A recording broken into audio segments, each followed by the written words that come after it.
Over the last months, we saved 40% of our grocery bill every single month.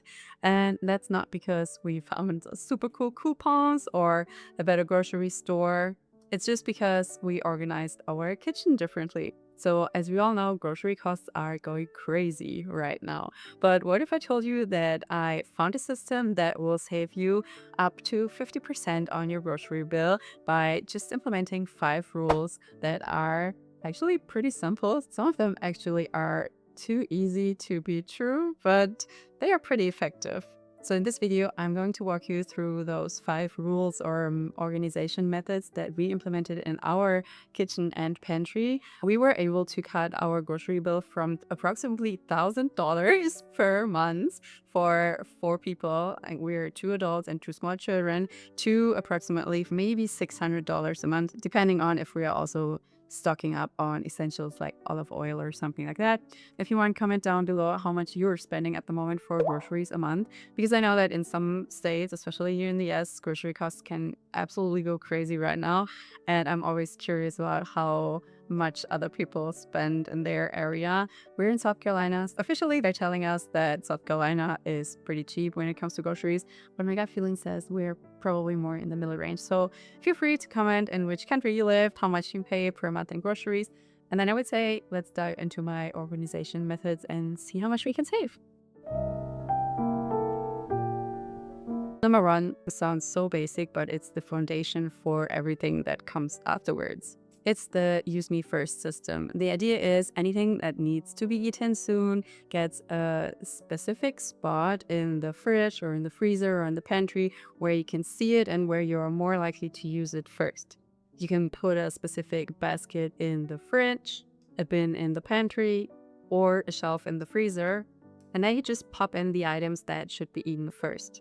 Opened items, leftovers, things close to their expiration date, everything goes there and nowhere else. And then you can just make it a habit in the evening when you start to prepare dinner that you take a look in this bin first. What is in there? What can I make out of this? It only costs you 5 minutes to set up the baskets or the shelves in the freezer. And then you have a system that keeps food from expiring in your fridge, because throwing away food is literally throwing away money.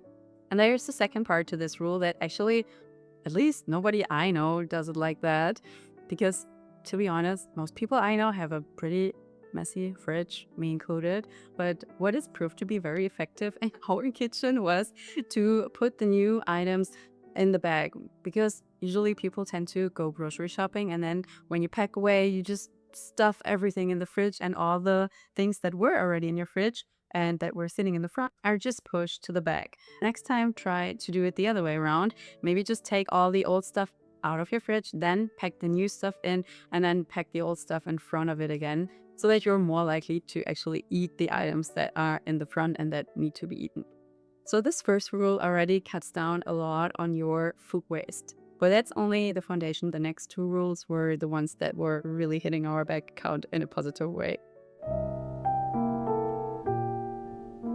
This rule was actually the game changer for my husband's shopping behavior, because I don't know why our husband's always doing it like that. But when my husband is grocery shopping, and I know a lot of friends that have similar husbands, so when my husband is grocery shopping and I tell him, like, babe, we have 4 cans of corn in the pantry. You don't need another can of corn. What is he bringing home? Corn. So the only one backup rule is simple. For every product you have, there's only one backup allowed. So not 4 packages of ketchup in the fridge, and not 4 different packages of flour or oil or tomato paste or whatever. You only have one that you can actually use and one as a backup. And that's it. And I know it sounds a little bit strict, but that's actually the trick, because the less buffer you allow yourself, the more honest your shopping habits become. This rule changed 3 things for us. We bought fewer duplicates, so we had a lot more space in our cabinet, and we could see better what's sitting in our cabinets and in our pantry, so that we have a better overview of what is already there and what has to be bought. Second, nothing just magically disappears in the cabinet anymore. And third, and that adds up to the first rule, nothing goes bad anymore, but you still always have enough. So let go of the fear that you won't have enough of your favorite food at home, because let's be honest, most of us have a full pantry It's just a little inconvenience you're taking as a risk to not be able to make your favorite food like, in 7 days a week. But I think that's a risk well worth taking. This rule alone basically stopped our duplicate purchases, but rule number 3 is what actually made the biggest difference.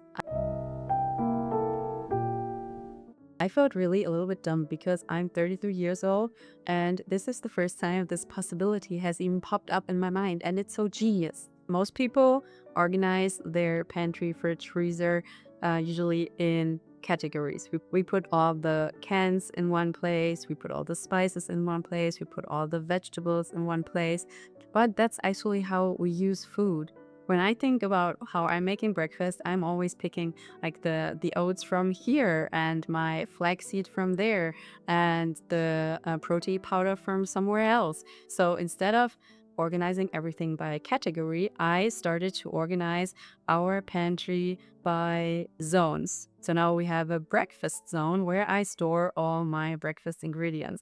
We have a cooking zone with ingredients that I frequently use for cooking casseroles and dinner, my spices and everything that I probably won't need for breakfast. We have a baking zone, a snack zone, and a drink zone. And I would always store the items in the zone where I would use them the most often. So of course, sometimes I would use oats for baking, but it's a breakfast staple, so it's in the breakfast zone.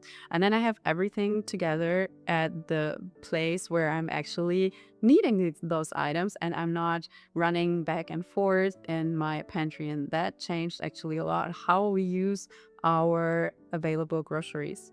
And you can actually see at one glance what's missing in your zones. For example, when the breakfast zone runs low, you immediately know what needs to go on the shopping list without digging through the whole cabinet. As I already said, I had to turn 33 until I realized that this is a possibility, that nobody has to organize their pantry in categories just because everybody else does it. Probably everybody of us already had the situation that we just looked in our pantry before we went grocery shopping, but once we're in the store, we totally forgot about everything that we own, and then we end up buying doubles again. That's why I started to take pictures of our pantry. It's basically a 30-second fast inventory system that you do before you go grocery shopping. Before you leave the house, before you go grocery shopping, get your phone out and then you make a picture of your pantry, of your freezer, and of your fridge, and also of your spices. Maybe you can't see like every single detail on the picture, but you can memorize it better when you see it on the phone. And then you can just check your phone while you're grocery shopping if you forget about something. This simple trick alone cuts already a lot of unnecessary purchases. But I wanted to have it a little bit more specific. That's why I built my pantry tracker, which is a little bit more work than just taking a picture of your pantry and your freezer and your fridge, but it's absolutely worth it. It's just an Excel sheet that I program. I don't know, Excel nerd. And you can just put in the Excel table what you already have in your fridge. The tracker basically does two things. It shows me what I actually still have in stock, so you can just put in everything. I actually did like ground inventory when I first started with the tracker, and then I just updated it every week. But you can just put in what you still have in your fridge, and then you can open it on your phone and check it in the supermarket. And you can also mark items as thrown out when you were not able to consume it before it expired. And then the waste tracker makes you lists so that you can always check on, okay, which items do I regularly throw out? Where can I improve my shopping habits? And what is an item that always goes bad in our household? Maybe we can change something about it. And the other thing the pantry tracker does is it gives you a list of all available ingredients, and especially of the ingredients that need to go first. So you can just take this list. And I know not everybody's a fan of AI, but I think in this case it's somehow worth it to use it because you can save a lot of food waste by just taking this list, putting it in ChatGPT, say like, okay, I have those and those items, those need to go first. So we put all those things in ChatGPT or another AI of your choice, and then you can ask for recipe recommendations to use up unwanted items or items that need to go first. I linked the tracker down in the description if you're curious. It's a super easy spreadsheet. You can share it with your partner and you can put it on your laptop, on your phone, wherever you want. So let's talk about rule number 5 and then we're done. This rule is not as genius as number 3, I'm sorry, but it's still important because it ties all the rules together. And that's meal planning. You don't have to do a super detailed meal plan, but there's actually one condition that we always try to incorporate in our meal planning. Every week, we plan at least one of those unwanted items in. For example, I had some pasta in my shelf sitting that was made of edamame beans, and nobody in this family liked them. And I didn't really know what to do with it. And we also still have half a glass of sunflower seed butter in our pantry. Nobody knows what to do with it. It was somewhere on sale. And since then, it's sitting in our cabinet. So we're always trying to use those things up because they are now in the use me first basket. And when I'm absolutely uninspired what to do with those things, I'm researching for some good recipes for exactly this item. So every Sunday we sit down, we go through the week, we say, okay, Monday it's only 3 persons that are at home and need a meal.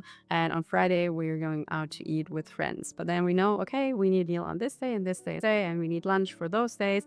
And so I just make like a rough outline of the week, and then we can fill it up with recipes from Pinterest or from our cookbooks, so that we have at least one chef aroma recipe in this week, 2 or 3 new recipes that we've never tried before to keep it interesting, and then we fill it up with our favorite go-to meals. So the effect over the months from these 5 rules was that we actually spend so much less money. We throw away almost nothing anymore, and we are shopping way more intentionally because there's no unplanned grocery shopping anymore. The use me first rule makes sure you know what needs to go first. The one backup rule stops too much stuff from coming in. The store it in zones instead of categories method keeps you aren't in your own kitchen. The 30-second inventory method or my pantry tracker show you the patterns that you need to interrupt and help you to choose wisely in the grocery store.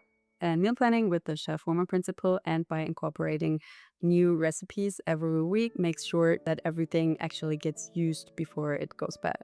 I hope those 5 rules motivated you to change something about your grocery shopping, to start saving more money on groceries, to use food more intentionally. For us, it really made a big difference. Going into my kitchen is so much less stressful now, especially when I'm trying to feed a family of 4. Let me know in the comments which rule you're trying first. I haven't posted a video about my German recipes in a long time, so if you're interested in that, leave me a comment and I will be super happy to post more of my German grandma recipes. If you're interested in more content about how to build a simple, minimalistic life, then subscribe, like, you know what to do, and then we will see each other in the next video.